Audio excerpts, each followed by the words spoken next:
Su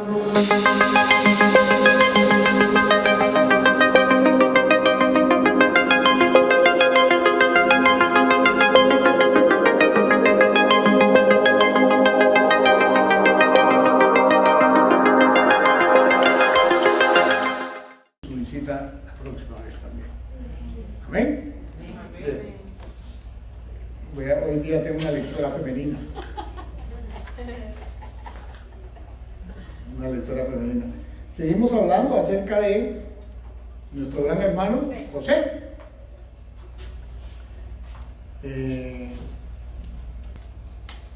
Estamos intercediendo todos los días a las 5 de la mañana, por si acaso. Si estás interesado en apoyarnos en la intercesión o venir a interceder con nosotros a las 5 de la mañana, pues acércate y habla con la pastora para que te den el sitio donde estamos intercediendo por GoToMeeting, ¿no? Por GoToMeeting. Muy bien. Entonces la semana pasada terminamos con que José había recibido el llamado del faraón, había entendido, se habían explicado los sueños, el faraón le había dicho los sueños y ahora venía la interpretación de nuestro hermano José. Y pues vamos a entrar de una en materia. Pastora, léanos Génesis 41, 37 al 39, por favor. Claro que sí. Vamos a leer de la Nueva Traducción Viviente. Dice así: las sugerencias de José fueron bien recibidas por el faraón y sus funcionarios. Entonces el faraón preguntó a sus funcionarios: ¿acaso encontraremos a alguien como este hombre, tan claramente lleno del Espíritu de Dios? Así que el faraón dijo a José: como Dios te ha revelado el significado de los sueños a ti, es obvio que no hay nadie más sabio e inteligente que tú. ¡Qué tremendo! Porque resulta que José, ¿quién era? Primeramente era un hebreo, esclavo, preso, convicto, sentenciado por estar en la cárcel. Lo habían sacado de la cárcel y lo habían llevado al presencia del faraón. Pero ¿saben qué? Cuando Dios señala a alguien, lo señala de verdad. Y le dio gracia, poder y autoridad para revelar la interpretación de lo que iba a pasar en Egipto. Y fue preparado de tal manera, Dios le dio tanta gracia, tanto poder para la interpretación, que al faraón pues lo dejó boquiabierta. Y ojo, que en ese momento que está pasando esto, el faraón le pregunta a los funcionarios ¿por qué?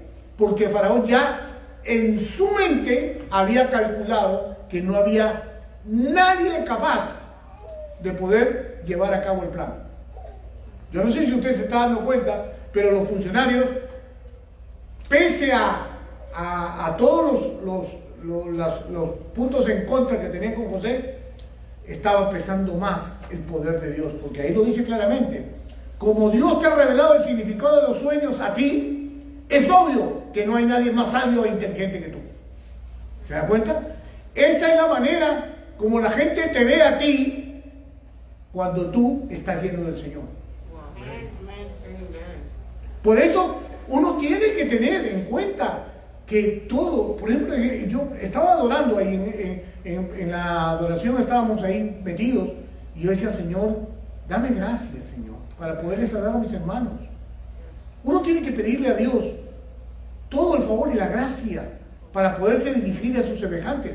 ¿Por qué? Porque tenemos que hacer la diferencia. Oiga, ¿no se da cuenta que las personas del mal le piden a sus dioses favor y gracia? A sus ídolos. Y usted que tiene el poder de Dios no se lo pide. Anda frescamente por el mundo confiando en la suerte, confiando en otras cosas que no le van a dar provecho. Por eso usted debe caminar de la mano de Dios, siguiendo el camino de la gracia de Dios. Eso es lo que estaba haciendo José.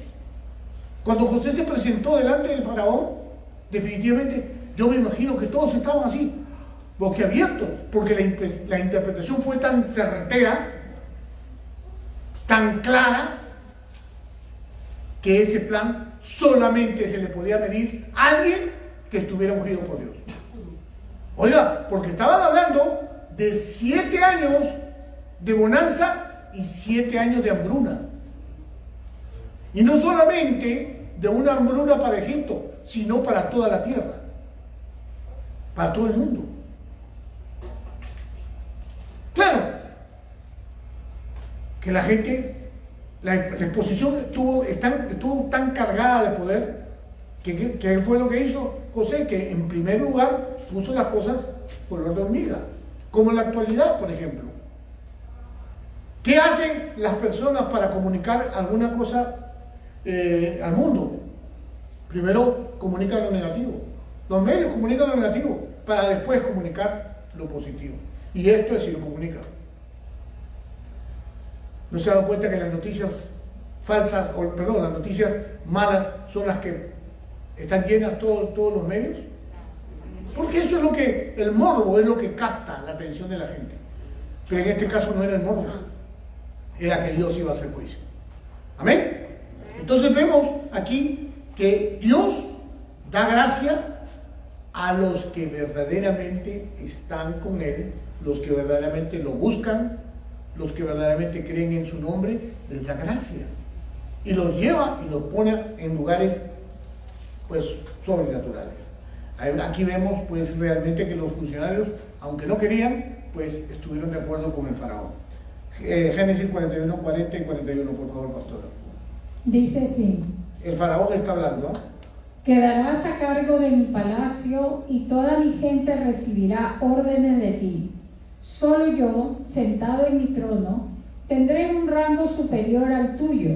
El faraón dijo a José: yo aquí en persona te pongo a cargo de toda la tierra de Egipto. Wow. ¿Se dan cuenta el poder de lo que estaba ocurriendo ahí? Imagínense que en este momento con el presidente, imagínense que pasara algo sobrenatural, y en el Congreso y frente a todas las personas ocurriera algo como esto, y que no hubiera lugar a algo diferente. Me viene un pensamiento, cuando vengan los días finales, así va a ser la presencia del antimesías, del anticristo. Absolutamente va a ser aceptado. La gente lo va a aceptar, porque lo van a ver como Salvador. Pero eso va a ser un engaño. En este caso no era ningún engaño. En este caso específico era el poder de Dios manifestado para cumplimiento de una profecía que había sido dada algunos versículos anteriores, algunos capítulos anteriores. ¿Recuerdan la promesa de Dios a Abraham? Pues efectivamente, eso estaba cumpliéndose. Dice, se sustentará. La traducción, según Rashi, según los sabios, dice que esto se relaciona con un término con beso. Explica que el faraón aseguró a José, le estaba diciendo a José delante de todas las personas: te voy a dar autoridad. Pero esto, en el lenguaje de autoridad, era muy importante, porque ¿cómo iba a ejecutar él el plan tan especial del Señor si no había tal autoridad? Por eso acá dice: se sustentará. Cuando el faraón le dice: te quedarás a cargo de mi palacio. Oiga, el faraón era el rey. ¿A quién le estaba dando él la autoridad para hacer lo que estaba haciendo? Era un hombre, a un hebreo poderoso, un hebreo que había sido levantado desde la cárcel.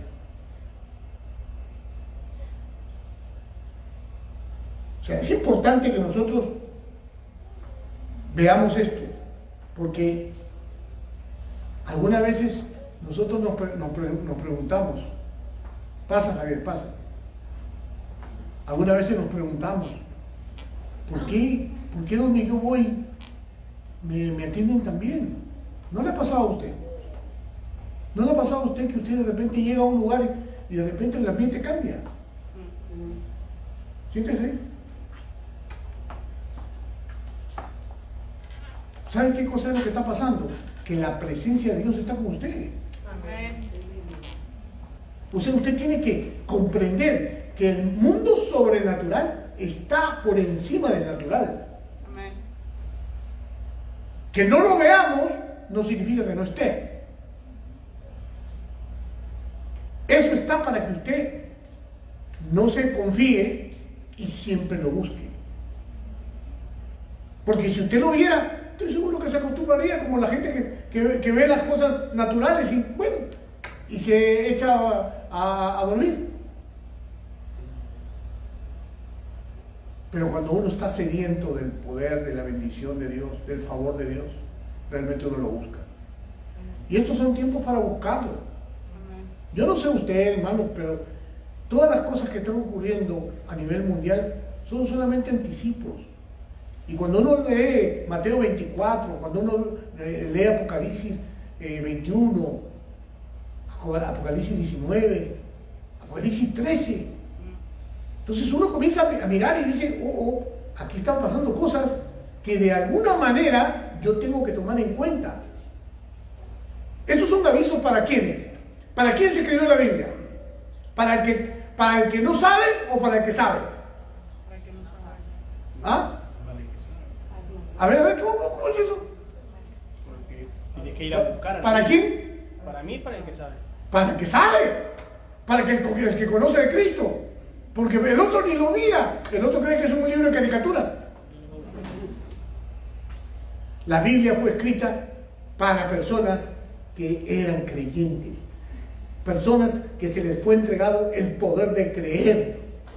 Usted es un escogido. Amén. Usted tiene ese privilegio de agarrar la escritura, leerla y entenderla. Amén. No cualquiera la tiene, pero se están durmiendo en sus laureles. Creen que ahí quedó todo, que la Biblia entra por telepatía. No, hermano, no se equivoque. La escritura hay que leerla, hay que llenarse del poder de Dios.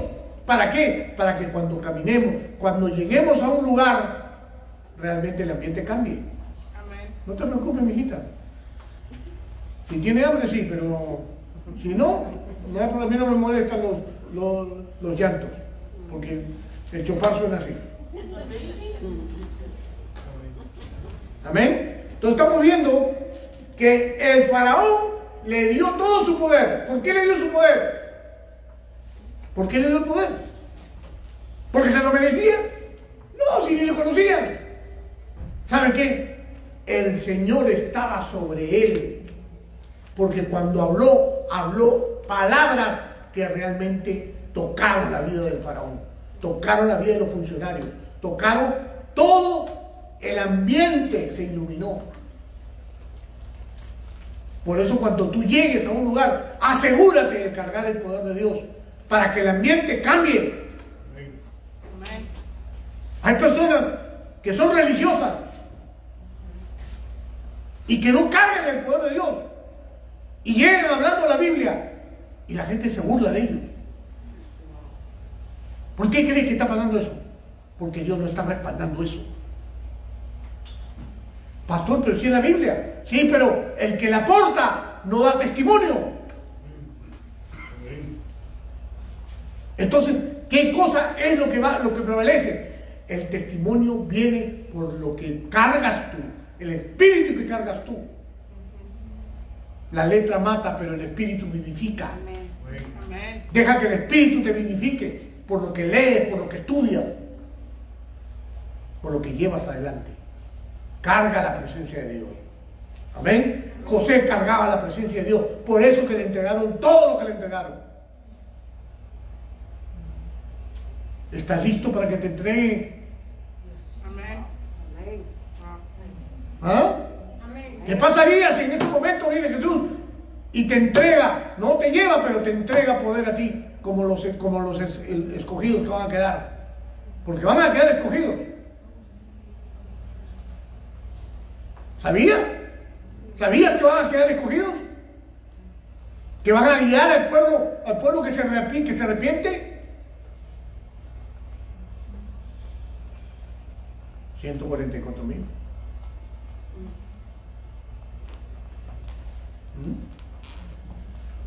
¿Qué pasa si te dejan a ti? ¿Qué vas a hacer? ¿Cargarás el poder? Mejor no me meto ahí. Génesis 41-42, por favor, pastora. Dice así: luego el faraón se quitó de la mano el anillo con su sello oficial y lo puso en el dedo de José. Lo visitó con ropas de lino de la mejor calidad y le puso un collar de oro. Qué tremendo, ¿no? Esto me recuerda a mí cuando me gradué como oficial de policía. El presidente nos entrega nuestra espada. ¿Quién usa espada ahora? ¿Quién pelea con espada? No, nadie. Pero la espada es un símbolo de autoridad. Así como a José le estaban poniendo el anillo, porque el anillo era como un cuño que con cera se ponía, y eso era el lacrado, que le llaman. No sé si usted ha escuchado alguna vez un sobre lacrado. Había una copita donde se ponía cera, se calentaba, se vertía y ahí se ponía el sello, el anillo de la persona que tenía autoridad, y con esa. Pero eso no se lo daban a cualquiera. Solamente tenías que ser un funcionario de alto rango, y para ser un funcionario de alto rango, pues tenías que ser una persona de abolengo, una persona aristocrática, una persona que llenara los requisitos. ¿Cualquiera puede ser presidente aquí en los Estados Unidos? No. Tiene que llenar algunos requisitos. Y después que los partidos te avalen. Pero en este caso estaba pasando algo muy especial. El faraón estaba sacándose su anillo y dándoselo en autoridad. Yo quiero que por favor usted vea lo importante de lo que estamos hablando. Porque conforme tú lo veas, tú te vas a impregnar de esa autoridad que Dios da cuando Él decide hacer algo contigo. Y para que cuando tú en un momento dado recibas la autoridad de Dios, te la creas y entiendas que Dios te va a usar así como usó a José. Porque la Biblia está escrita para que nosotros nos llevemos, la tengamos de ejemplo. ¿Me dejo entender? Como ejemplo. ¿Por qué? Porque todo esto que se escribió aquí son hombres comunes y corrientes, con propósito. Usted me dirá, no, pero José tenía propósito, tenía profecía. ¿Y usted no tiene profecía? ¿Usted cree que no tiene profecía? Yo le aseguro que a usted le ha profetizado. Y si usted no está cumpliendo en estos momentos, es porque usted no lo ha creído. Se lo digo porque a mí también me profetizaron. Me acuerdo que estaba mi esposa y yo, estábamos como líderes de servidores en la congregación del Estado. Y un día llegó un profeta con todo su equipo, el profeta Randy. Y de repente, ¡pah!, nos profetizaron a los dos. Y que nos estaban cambiando de zapatos. Y yo decía, ¿qué está hablando? No tenemos los mismos zapatos. O sea, yo no entendía el lenguaje profético. Pero todo lo que dijo ese hombre se ha cumplido hasta la fecha. Lo que estaban diciendo es que nosotros íbamos a ser pastores. No éramos pastores, éramos simplemente líderes. Y yo no tenía la aptitud para ser un pastor. Tengo un carácter muy fregado. Y los pastores supuestamente son pasivos, cuidadosos, cariñosos. Yo parezco cuidador de perros. No, he cambiado. Dios me ha bendecido con gracia. Amén. Cuidado. Pero definitivamente, hermano, un militar. Yo ni por aquí pensaba en eso. Pero él da profecía. Ahora yo lo quiero llevar a usted a recordar si alguna vez le dijeron algo. ¿A ti qué te dijeron? ¿Ah? Te lo recordé hace poco en la casa. Te lo recordé. ¿Te acuerdas qué te dijo Santos? Que iba a ser maestro de la palabra. ¿Ah? ¿Sí? ¿Qué crees tú que la palabra viene por telepatía? Tienes que estudiar. Tienes que estudiar y estudiar muchísimo. Créeme. Tú estudias, pero lo que te estoy diciendo, para ser un maestro, pues, tienes que estudiar mucho. Así que recuerda que tu profecía la vas a cumplir tú. Amén. A veces hay cosas que se presentan muy especiales que te desvían de tu propósito. Diles. Wow.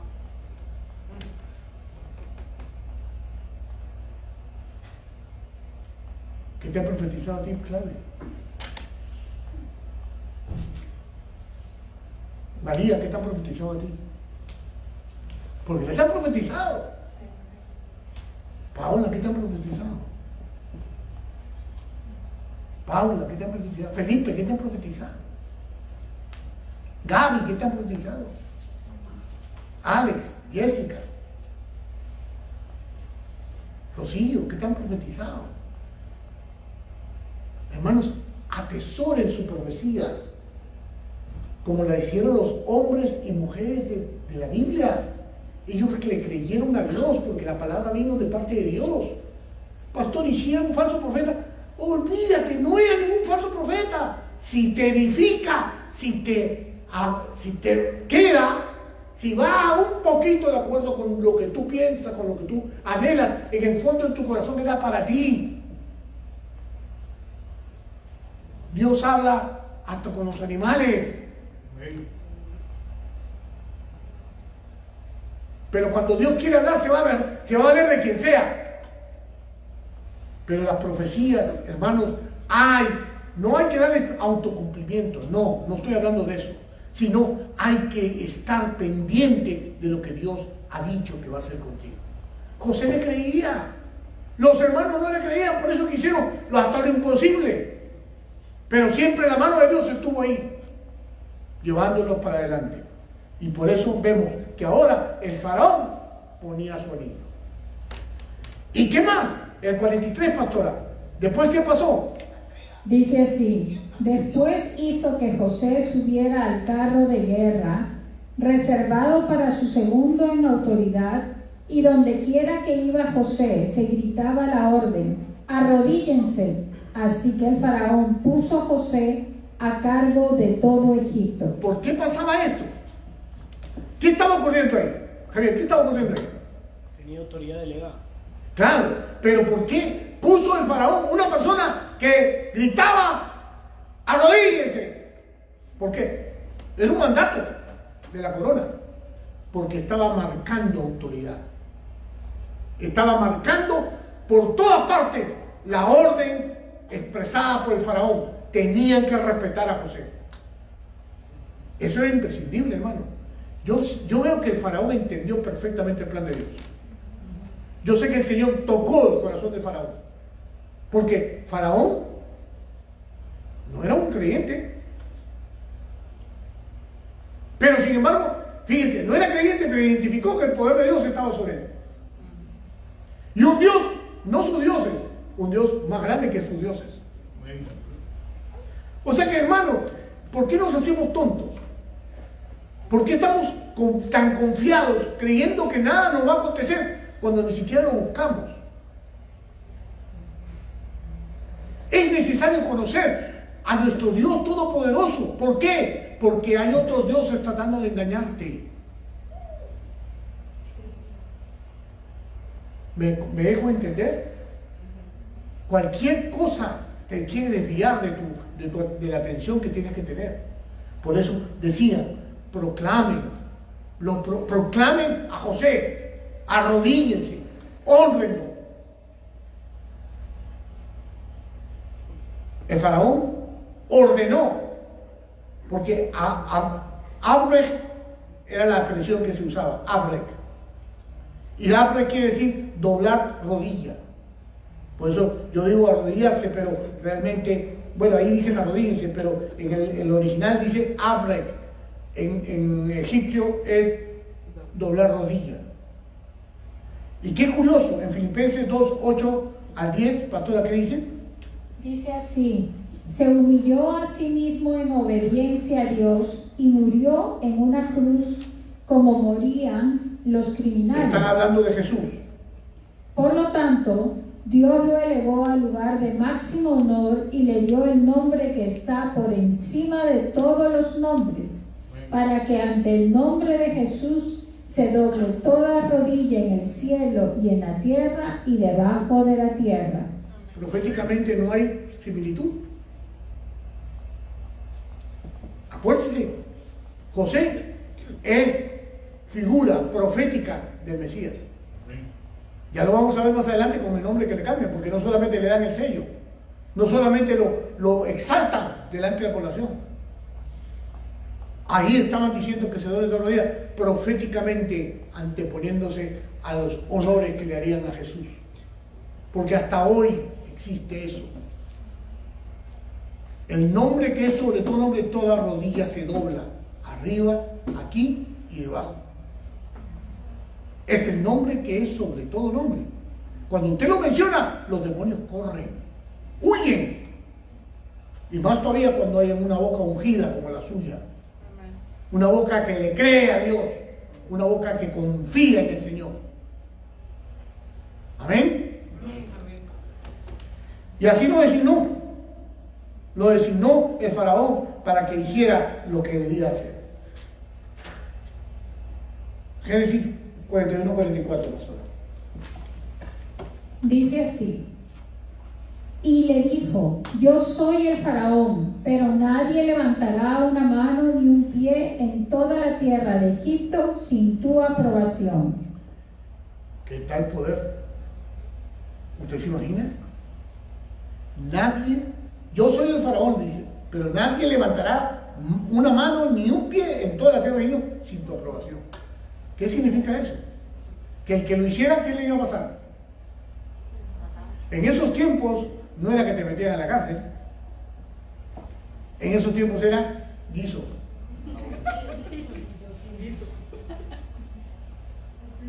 En ese tiempo había que acabar con la disidencia. Entonces el faraón aquí va un paso más allá. Recuérdense, lo primero que hizo, ¿qué cosa fue? Proclamar, decir, nombrarlo. Después, ¿qué le dio? Le dio autoridad, su anillo. Lo proclamó. Y ahora también le estaba diciendo, por boca, decretando, que no había nadie más poderoso que él. Le dio su palacio, le dio todas las cosas. 41-45. Dice así: luego el faraón le puso un nuevo nombre a José, un nombre egipcio, Safnat Panea, y también le dio una esposa, quien se llamaba Asenat, y era hija de Potifera, el sacerdote de On. Entonces José se hizo cargo de toda la tierra de Egipto. Ok. ¿Qué cosa vimos? ¿Le dio? ¿Qué le dio? Nombramiento. ¿Le dio? El sello. ¿Le dio? Proclamación. ¿Qué más le dio? Nuevo nombre, esposa. Le dio una esposa. La anterior que acabamos de ver es que le dio la autoridad del faraón. No solamente le dio una autoridad, le dio la autoridad al faraón, para que todo lo que él dijera tenía que hacerse después del faraón, el único que podía. Y ahora le cambió de nombre. El cambio de nombre, acuérdense que había que reivindicarlo. Era esclavo, hebreo y convicto. O sea que había que cambiarle la imagen. Por eso que se le puso Safanat Panea. Lo curioso de Safanat Panea es que ahora lo vamos a ver, tiene un significado. Lo mismo que que el nombre que es sobre todo nombre, Yeshua. Significa lo mismo.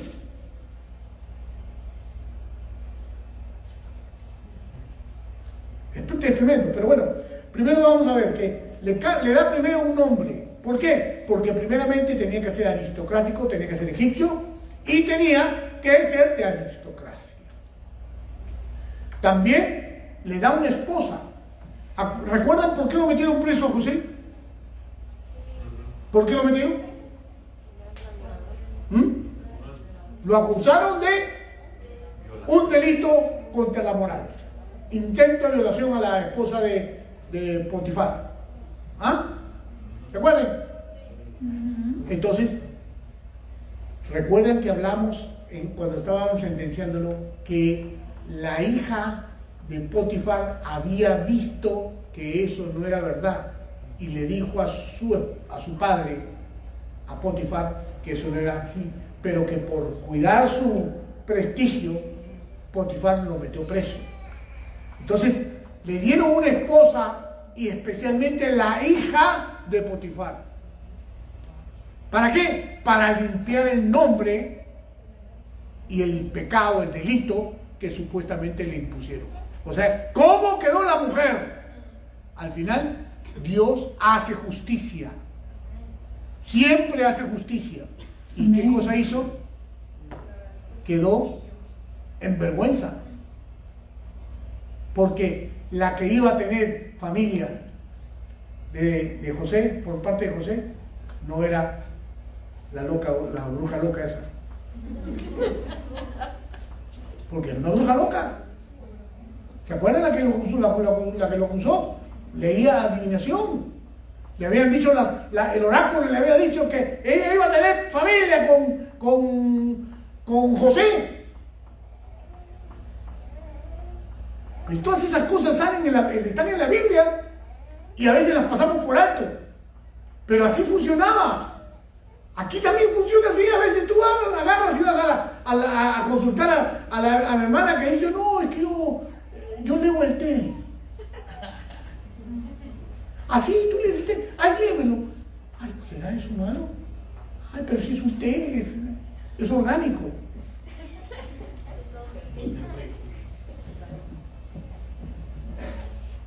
Adivinación es adivinación aquí en la China y donde sea. La cosa es que esa mujer engañó, lo metió preso. No me toques en los controles.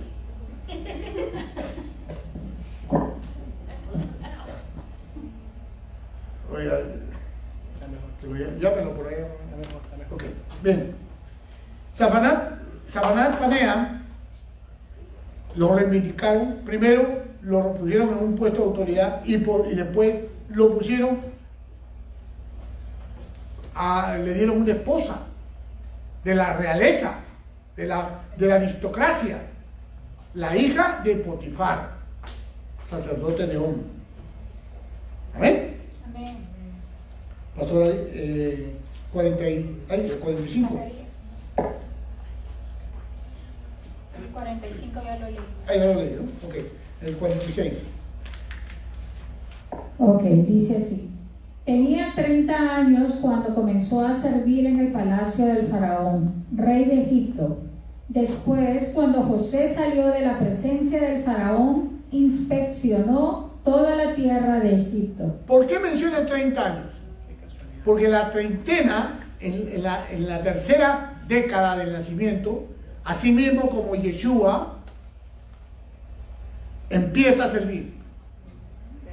Recuerda que Jesús se va a los 33 años. A los 30 años también empieza a servir en el ministerio. 13 años y medio duró el ministerio de Jesús.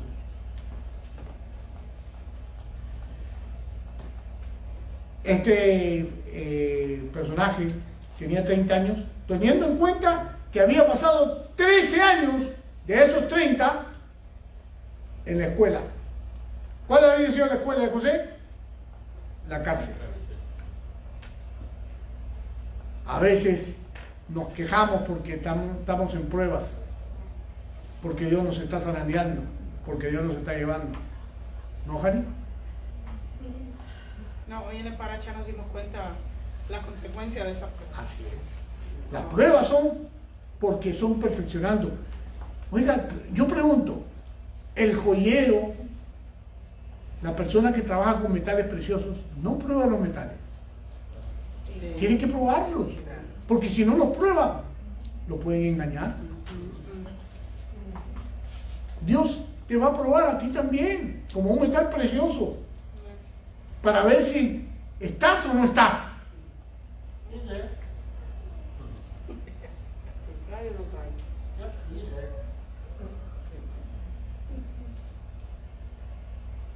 ...41, 47, pastora.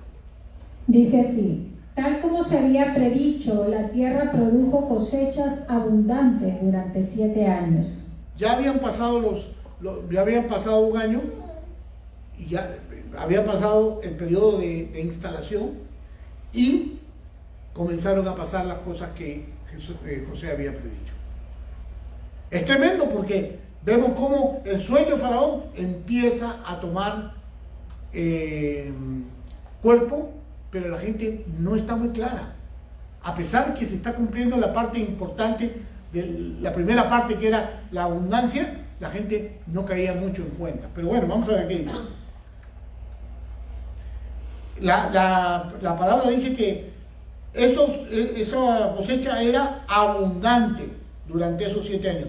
Y cuando estamos hablando de abundancia, dice que eran cantidades, pero cantidades. O sea, el río Nilo regaba eso y eso pues daba fruto, daba grano como loco.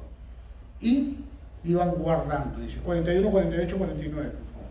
Dice así: todos esos años José recogió todas las cosechas que crecieron en Egipto y guardó en las ciudades el grano de los campos aledaños.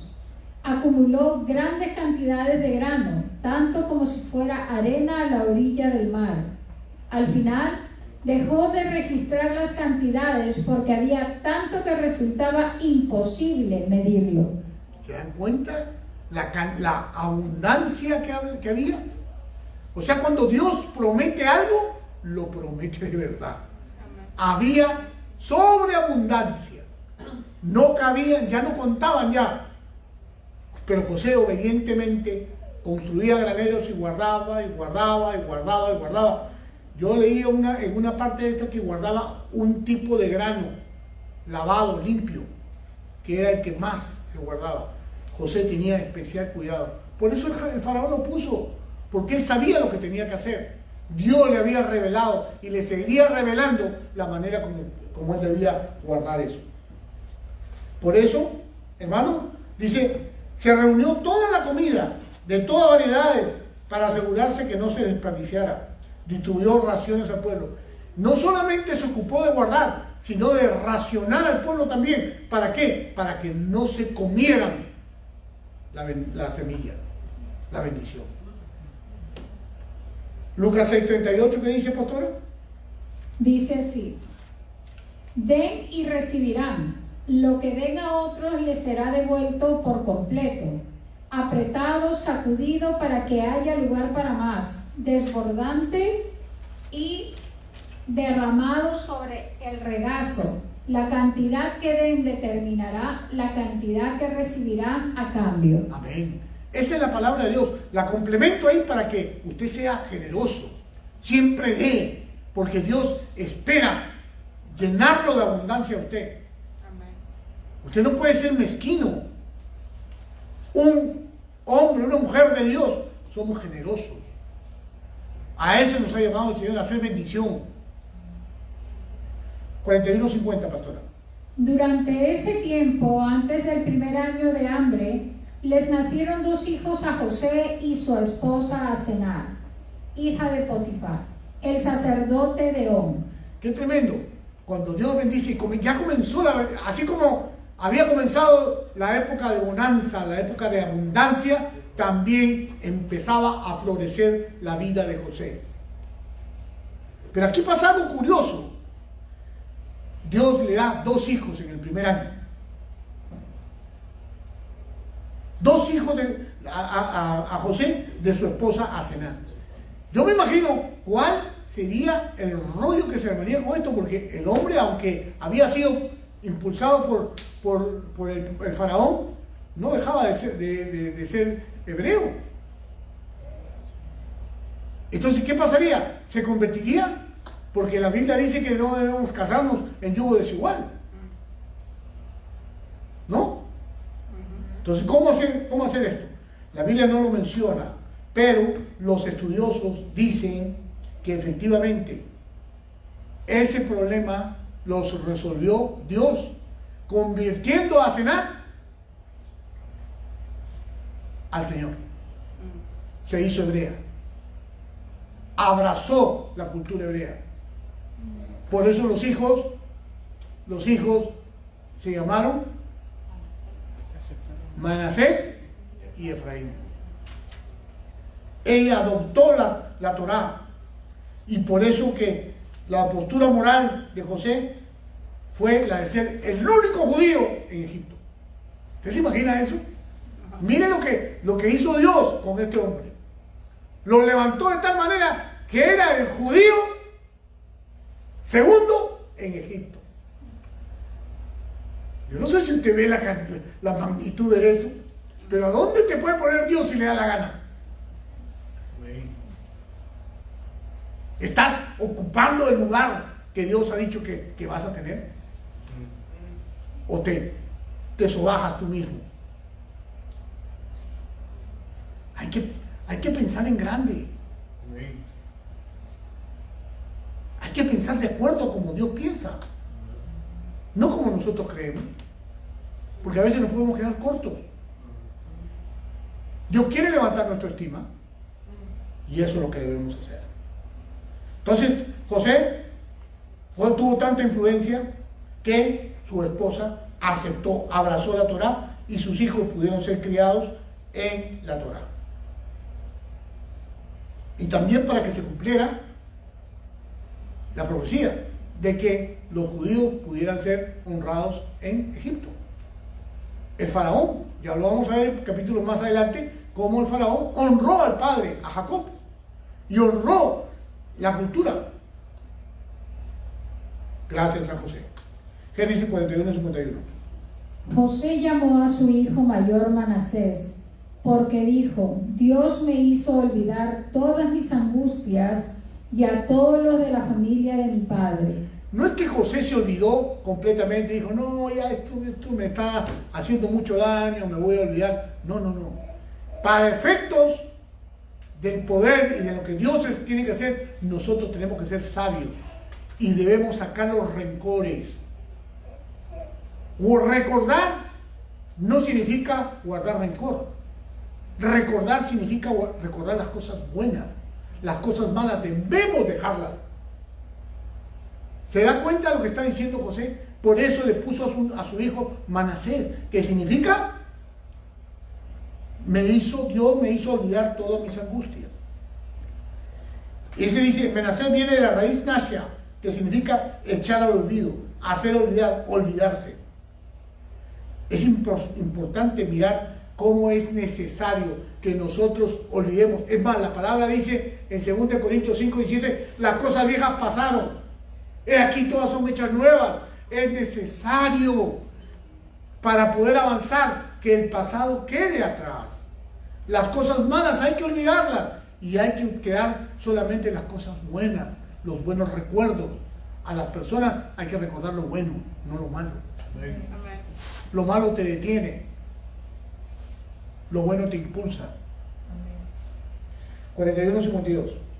José llamó a su segundo hijo Efraín, porque dijo: Dios me hizo fructífero en esta tierra de mi aflicción. En la tierra de mi aflicción. ¿Había aflicción en el corazón de él? Por supuesto. O sea, Dios no niega los sentimientos. No niega el pasado. A veces nos aflige. Hay cosas que nos afligen, pero ¿sabes qué? Pero hay que ir por encima de ellas. Por eso le puso ese nombre. ¿Cuál era una aflicción que él tenía? ¿Recordar lo que habían hecho sus hermanos? No. el no haber podido ver a su padre, no haberse podido despedir de su padre.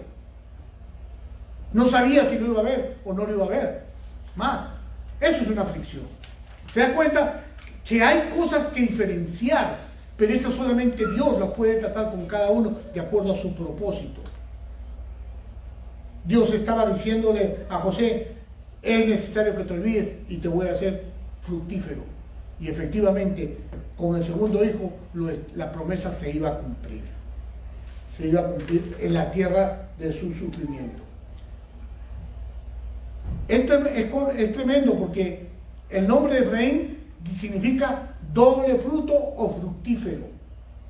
José reconocía la abundancia de la descendencia que tendría. Este nombre era dado en sentido profético. La nación crecería, la nación de Israel crecería y llegaría hasta los confines. O sea, él recordaba esas cosas proféticas que Dios le había dicho. Génesis 41 a 53, pastor. Finalmente acabaron los 7 años de cosechas abundantes. Justo pasa, llega el momento y comienzan a recordar. Ahí empieza a reivindicar, Dios comienza a reivindicar a José. Comienza a levantarlo en el verdadero sentido, porque así es cuando la gente ve que las cosas ocurren, ahí comienzan a dar, uy, verdad, tenía razón. ¿Te acuerdas que fulanito dijo tal cosa y que mira, se está cumpliendo? Así va a pasar cuando el Señor, cuando pasen todas las cosas que están profetizadas en la Escritura y comiencen a pasar, así también va a pasar. Y dirás, uy, ¿te acuerdas que nos dijeron que teníamos que buscar? Hay que buscar. Cuidado, que cuando llegue el momento del asunto, no vayas a querer empezar cuando ya no hay tiempo.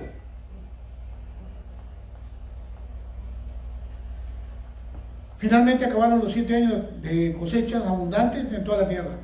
Qué curioso. El lino que regó tanta abundancia, se secó, dice. Sus aguas se desvanecieron sin previo aviso y junto con ellas los 7 años de prosperidad.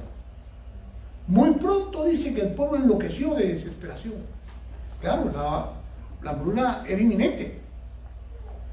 Y por un poco de comida, así se fue quedando, todos fueron quedando a merced de José. Los hijos de José representan olvido y multiplicación. Ahora el caso de los hijos espirituales de Yeshua ha ocurrido lo mismo. La descendencia de Abraham ha sido zarandeada y dispersa, las casas de Israel. El pueblo judío nadie lo aprecia. Y las 10 tribus todavía no han sido convocadas, no han sido llamadas. O sea, esa es la casa, el pueblo de Abraham que ha sido olvidado. Pero ¿qué dice el Señor? Que en el Mesías, al final, ese pueblo será redimido. Esa es la segunda casa. Pero en Yeshua dice, en Yeshua nos hemos multiplicado por toda la tierra cumpliendo lo prometido. Los cristianos están en todo el mundo. Esa es la promesa de cumplimiento. ¿Se da cuenta cómo el plan de Dios ocurre desde el principio y se va entrando en el lugar donde es? Cada ficha cae. La casa de Israel, la tribu de Efraín, la casa de Efraín y la casa de Judá son parte fundamental de este plan de Dios. El otro día escuché a alguien que decía que ya ¿cuál casa de Efraín? Ya se perdieron. No, la Biblia dice claramente que van a ser convocados al final. Cuando Jesús vino, dijo que había venido a las ovejas perdidas de la casa de Israel. Y esas son las 10 tribus que se perdieron en el norte, que están regados por todo el mundo, que ya están siendo llamados, ya están llegando a Israel.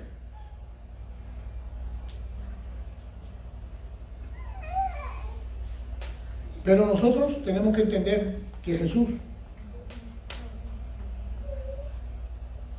es ese pan de vida. 54, por favor, pastor. Después comenzaron los 7 años de hambre, tal como José había predicho. El hambre también azotó a todas las regiones vecinas, pero en todo Egipto había alimento de sobra. ¿Se da cuenta? ¿Cómo estaba ocurriendo lo que habían dicho?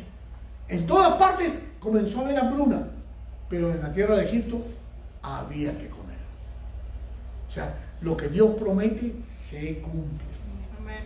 Y estaba pasando. Ahora, tenemos que entender que así mismo como le profetizó el Señor, le dijo al faraón que no faltaría, nosotros también somos partícipes de esa promesa. Cuando somos fieles, como José, nada nos va a faltar. El Señor es mi pastor y nada me falta.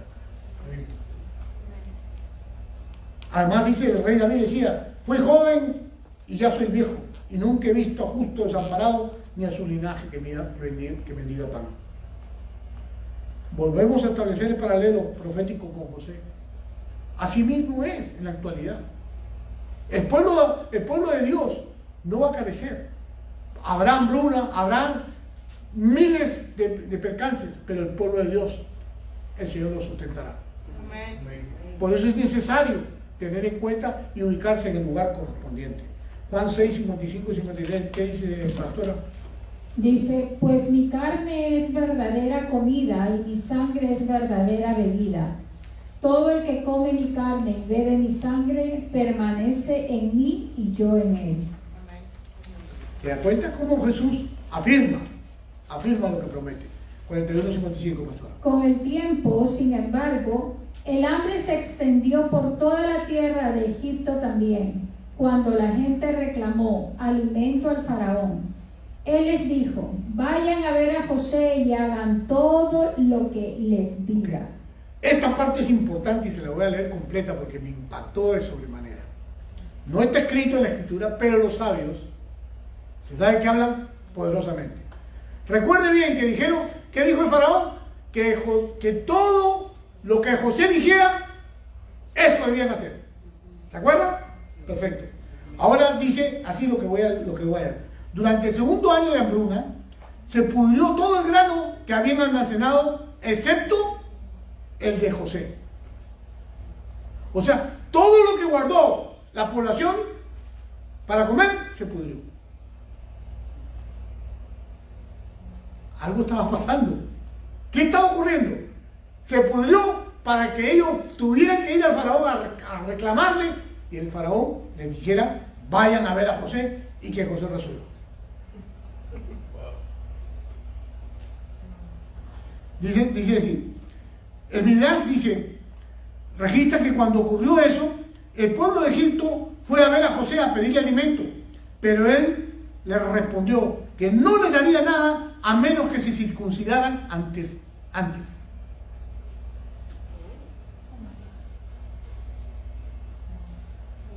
O sea, mandó a todos los egipcios a circuncidarse.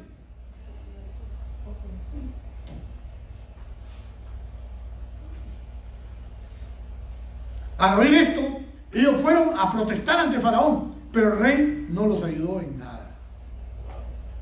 Al enterarse de que sus reservas de grano se habían podrido, mientras que la de José permanecían intactas, el Faraón le dijo que su única opción era seguir las órdenes de José. ¿Se dan cuenta? ¿Por qué se pudrieron las de las personas? Las de los demás. Porque esto era sobrenatural. Dios había encomendado algo, un plan sobrenatural. Y no iba a bendecir al que no estaba listo para ser bendecido. Esa condición dice que fue efectuada. Para que ellos pudieran recibir el grano y poder, tenían que circuncidarse. Me impactó muchísimo. Ahora, pastor, ¿y esa información será de niño? Hay que verificarla. Pero si los sabios se atreven a publicar algo de esto, tiene que haber algo de eso. Sigue diciendo así. Los comentaristas explican que José, gracias a su sabiduría profética, se estaba preparando para el posterior descenso de sus hermanos a Egipto. Él sabía que los gentiles se burlaban de los judíos debido a que estaban circuncidados. Al hacer que los egipcios se circuncidaran, estaba evitando que se burlaran de los judíos. Según Shelah, José previó que la depravación sexual de Egipto, previó que la depravación sexual de Egipto era el motivo por el cual los egipcios serían castigados en el futuro. En efecto, la Torá advierte a Israel que no imite las aberraciones de Egipto. Ver Levíticos 18:3, que dice: no se comporten como la gente de Egipto, donde ustedes vivían, o como la gente de Canaán, a donde los llevo. No deberán imitar su estilo de vida. Al obligar a los egipcios a circuncidarse, José tenía la esperanza de refrenar sus depravaciones y de ese modo mejorar la difícil situación de los judíos, que eran exiliados y oprimidos en aquel país. Los egipcios abandonaron la ley de la circuncisión apenas falleció José. O sea que eso tiene que estar registrado. Pero vamos al punto espiritual que dice que la bendición vino cuando esto pasó. A veces tenemos que hacer cosas que Dios nos pone a hacer que son difíciles de entender, pero que al final vamos a comprender. Por favor, 41:56, ya estamos terminando. Entonces, dada la gravedad del hambre en todas partes, José abrió los graneros y distribuyó grano a los egipcios, porque el hambre era intensa en toda la tierra de Egipto. La palabra faz se refiere a la gente acaudalada y destacada, a toda la gente. Cuando hablan de que el hambre era tremendo, era a tal punto para obligar a la gente a hacer cosas. ¿Qué dice la escritura que va a pasar al final para que pongan la marca? Que va a haber tal necesidad que la gente se va a dejar marcar. 41:57. Y llegaba a Egipto gente de todas partes para comprarle grano a José, porque el hambre era intensa en todo el mundo. Llegó gente de toda la tierra. ¿Se recuerdan que dijimos que la hambruna iba a ser, las vacas flacas andaban pululando por todas partes? Quería decir que toda la hambruna era a nivel global, a nivel mundial.